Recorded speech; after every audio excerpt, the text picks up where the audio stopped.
हो गया। हाय, मैं हूँ शिवाली, शिवाली बित्तल।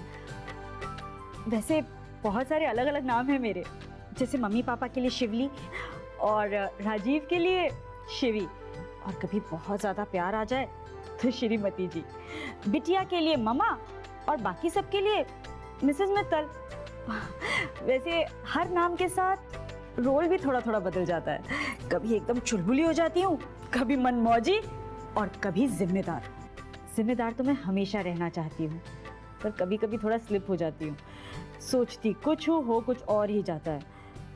पर आज पूरी जिम्मेदारी के साथ एक नया मिशन शुरू करने जा रही हूँ, अपने हेल्दी खाने का व्लॉग, श्रीमती व्लॉगर।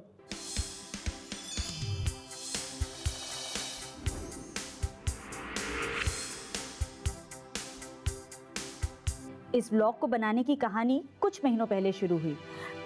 मुझे खाना बनाना बेहद पसंद है। कॉलेज के दिनों में ही मैं घर पे खाना बनाती थी, और शादी के बाद भी मेरी पूरी कोशिश रहती थी कि मैं अच्छा और हेल्दी खाना बनाऊं। टेस्ट और हेल्थ का कॉम्बिनेशन भी हमेशा ध्यान में रखती थी मैं। जैसे लौकी के कोफ्ते, कभी लौकी के कोफ्ते बना दिए, लौकी हेल्थ के लिए अच्छी होती है ना। फिर कुछ दिनों बाद मैंने नोटिस किया कि राजीव, मेरे पतिदेव, उनकी सांस बहुत जल्दी फूल जाती थी, जरा सा भी कहीं चल के गए हांफने लगते थे। मुझे तो बहुत चिंता हो गई, उनका मोटापा भी बढ़ता जा रहा था।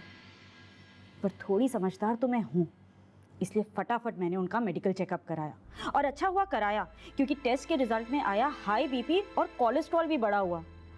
ये सब देखकर उनसे ज़्यादा चिंता मुझे हो गई। राजीव की लाइफस्टाइल तो वैसे बहुत हेल्दी थी, रोज़ सुबह पार्क में वॉक के लिए भी जाते थे, और मैं भी कम तेल मसालों वाला ही खाना बनाती थी। तो फिर ऐसी रिपोर्ट्स आई क्यों? बहुत चिंता हो गई मुझे। इसलिए मैंने इंटरनेट पर पढ़ना शुरू किया कि इन बीमारियों के कारण क्या हैं, इन्हें सॉल्व कैसे किया जाए, क्या खाया जाए। पर I tell you, everything was so confusing.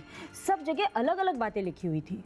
बिटिया का भी उन दिनों पेट खराब हो गया था, बाप बेटी बाहर गए और पता नहीं क्या खाकर आ गए। फिर मैं मिली एक न्यूट्रिशनिस्ट से। आखिर फैमिली का सवाल था और मुझे कोई मिस्टेक नहीं करनी थी।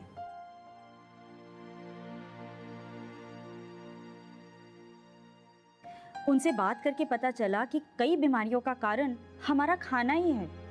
हमारे देश में ज़्यादातर बीमारियों की वजह फूड रिलेटेड होती हैं, जैसे डायबिटीज़, हाइपरटेंशन, हार्ट प्रॉब्लम्स।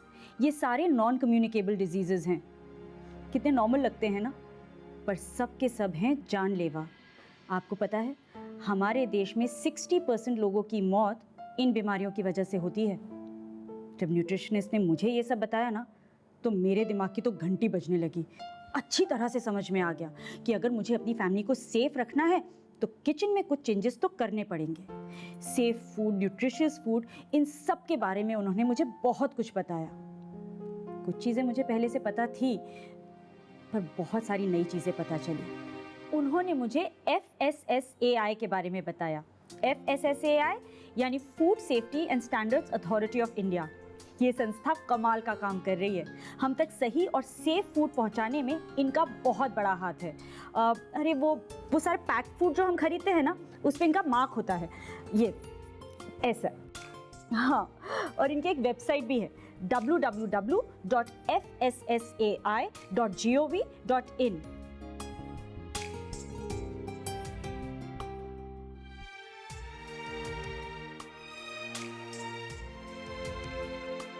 इस वेबसाइट से मुझे बहुत सारी जानकारी मिली, तो आप लोग भी इसको लिख लीजिए। मम्मा, मेरा होमवर्क देख लो प्लीज। हाँ आई। वो क्या है ना, बेटी का बुलावे जाना पड़ेगा, अभी आऊंगी फटाफट।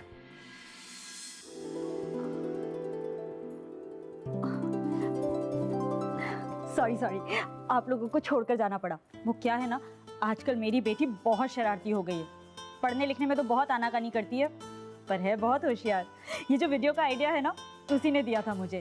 हुआ यूँ कि न्यूट्रिशनिस्ट से बात करने के बाद और उसकी एडवाइस पर मैंने अपने लाइफस्टाइल में, कुकिंग में और घर पे थोड़े चेंजेस किए, और अब राजीव की हेल्थ पहले से बहुत बेटर हो गई है।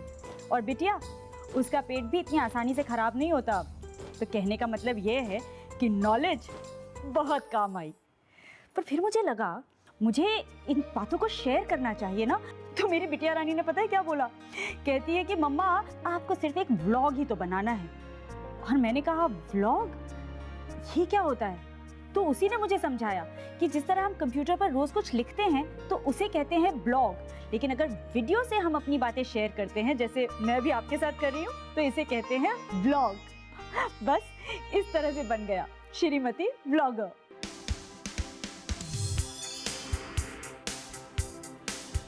पर इस व्लॉग को इतनी सीरियसली बनाने की इंस्पिरेशन मुझे एक मेले से मिली। अब आप कहेंगे मेला और इंस्पिरेशन, भाई ये था ईट राइट मेला, जहां मैं अपनी बेटी के साथ गई थी।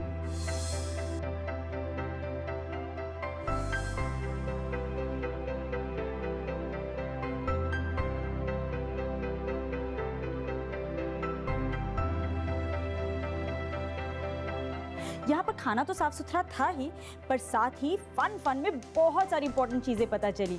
इंडिया के ट्रेडिशनल फूड की जानकारी भी मिली और कुछ फूड एक्सपर्ट्स से मिली। बहुत सारी बातें सीखी, पर सबसे इम्पोर्टेंट बात जो मैंने सीखी वो ये थी कि हेल्दी खाना ज़रूरी नहीं है कि बोरिंग हो। अगर हम कोशिश करें तो हेल्दी खाना भी टेस्टी और यमी हो सकता है। इसी मेले में मुझे FSSAI के एक इनिशिएटिव के बारे में भी पता चला, ईट राइट इंडिया। और इसके मेन मैसेजेस है ईट सेफ और ईट हेल्दी। वैसे इसकी सारी जानकारी और डिटेल्स आपको इसकी वेबसाइट पर मिल जाएंगी। वेबसाइट है www.eatrightindia.gov.in।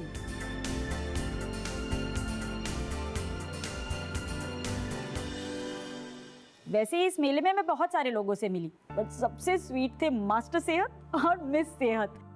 ये दोनों इस कैंपेन के मैस्कॉट्स हैं, बट बड़े ही क्यूट है। इन लोगों के अलावा मैं कुछ फूड एक्सपर्ट से भी मिली। कुछ एक्सपर्ट से तो मैंने अच्छी जान पहचान भी कर ली है और उनकी इंपॉर्टेंट बातों को सिर्फ आप लोगों के लिए रिकॉर्ड भी किया है। चलिए सुनते हैं। Eat healthy and eat safe, ये दोनों ईट राइट मूवमेंट के की मैसेजेस हैं। सेफ फूड का मतलब है हाइजीनिक फूड, यानी जो भी खाना हम खाएं उसमें हाइजीन हो। और हाइजीनिक फूड खाना बहुत इम्पॉर्टेंट है, क्योंकि जब हम हाइजीनिक खाना नहीं खाते तो कई तरह के infections, food borne diseases, water borne diseases से हम ग्रस्त हो सकते हैं, और जिसका जो नतीजा है इट कैन बी फेटल। दूसरी तरफ है नॉन कम्युनिकेबल डिजीजेस, यानी जैसे डायबिटीज़ है, हाई कोलेस्ट्रॉल है, ब्लड प्रेशर है, हार्ट की प्रॉब्लम है। ये सारी चीज़ें अपने आप में भी एक लाइफस्टाइल डिसऑर्डर मानी जाती हैं, और इनसे बचने के लिए स्वच्छ खाना के साथ साथ है बैलेंस्ड खाना खाना, यानी हेल्दी खाना खाना। हेल्दी रहने के लिए जो हम बैलेंस्ड खाना कहते हैं उसके कुछ चीज़ें तो बहुत ही कॉमन सेंसिकल, बहुत ही कॉमन है, जैसे कि हमें पानी अच्छा पीना चाहिए, साफ़ पीना चाहिए और सही मात्रा में पीना चाहिए, राइट। दूसरी चीज़ है कि हमारे डाइट में फाइबर होना चाहिए, यानी बहुत ज़्यादा रिफाइंड फूड खाएंगे तो हमारे लिए अच्छा नहीं है। हमारी डाइट में ट्रांस फैट्स नहीं होने चाहिए। कई बार जैसे हम प्रोसेस्ड और रिफाइंड फूड खाते हैं या बाहर के जैसे बिस्किट्स हैं और इस तरह की चीज़ें खाते हैं, उसमें रिफाइंड आटा बहुत इस्तेमाल होता है और ट्रांस फैट इस्तेमाल होते हैं जो हमारी हेल्थ के लिए हानिकारक हैं। इसी तरीके से जब हम बहुत सारा बाहर का ही खाना खाते हैं और कई बार इन्फेक्शंस का ध्यान वहाँ पे नहीं रखा जाता तो हमें स्टमक इन्फेक्शंस हो जाते हैं, जिसकी वजह से कई बार हमें डिसऑर्डर्स हो सकते हैं, डिजीज़ हो सकती हैं, जैसे कि टाइफॉइड है या डेंजरस डिजीज़ भी हो सकती हैं, यानी फूड पॉइजनिंग भी हो सकती है।